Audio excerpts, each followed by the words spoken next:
Okay, let's go over this example. So a person walks 10 kilometers east, and we're calling that distance 1, and 5 kilometers north, distance 2. Oh, let me make that. There we go. Use the coordinate plane to draw the vectors. Draw the resultant displacement vector, direction r, from the addition of the east and north vectors. Calculate the magnitude of the resultant displacement vector. Alright, so let's start by using our coordinate plane to draw the vectors. So D1 was 10 kilometers east. Okay, so we have north, east.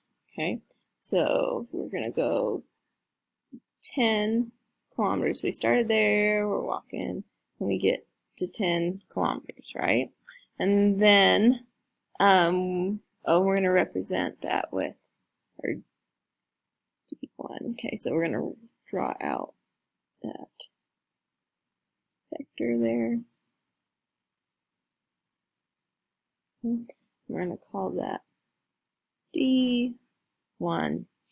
Okay, and then we go 5 kilometers north. And so here we're going to go 1, 2, 3, 4, 5.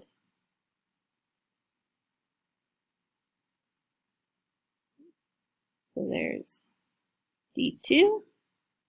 And now we're going to draw this resultant or displacement vector. So that'd be from the tail of one to the tip of the other.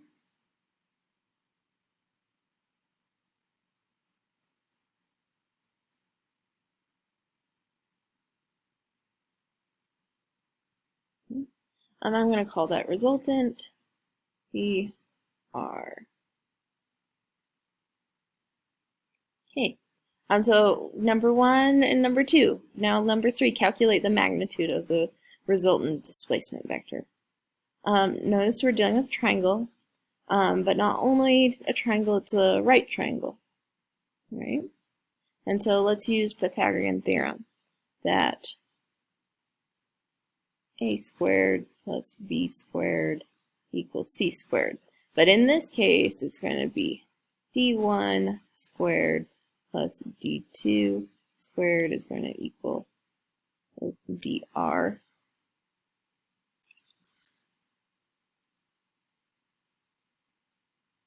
Squared. Okay. And let's solve for dr. So I'm going to take the square root of both sides. And so that would be r is equal to the square root of d1 squared plus d2 squared. All right, let's plug in our numbers. So d1 was 10 kilometers. And notice our decimal there. So trailing zeros are significant if there is a decimal. So this value here has 2 significant figures. So we're going to take 10 squared, and we're going to add that to distance 2, which is 5 kilometers squared. Okay. Give me just a moment. I'm going to grab my calculator. Right. So our 10 squared is 100, but I don't want to get a rounding error in between, so we need to have 2 sig figs because our original was 2 sig figs. So I'm going to write it in scientific notation so I can get that. So that'll be 1.0 times by 10 to the second. Okay. And we're going to add that to 5 squared, which is 25. So there's 2 sig figs. Okay. And now we're going to be adding those values together. Another way of looking at this is you can write it as the 100. But again, we want to be careful with what's significant and what's not, and so we can draw a line that we know 2 of these values are significant because we started with 2 sig figs. Okay. Now, when we add, it's digits after the decimal place, or the least amount of digits after the decimal place. So 100 plus 25 would be 125. And we don't have any digits after the decimal place, and so our answer is not going to have any digits after the decimal place. And then finally, take the square root of that number.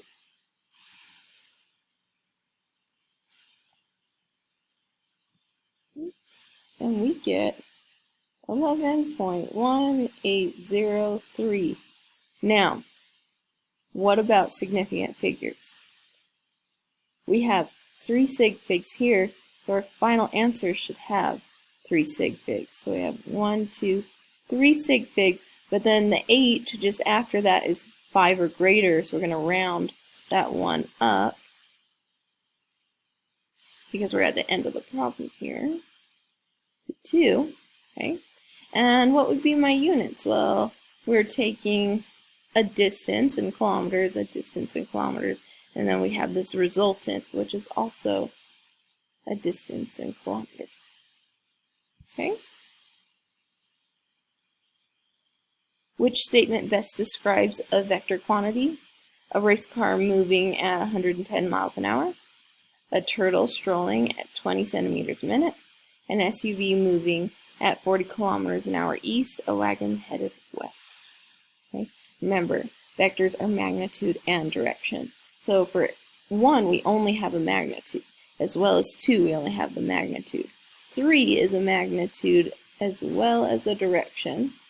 We know how fast we're going east, and then a wagon heading west, that's just a direction without the magnitude. Given the vector 20 newtons north, what is the magnitude of the vector?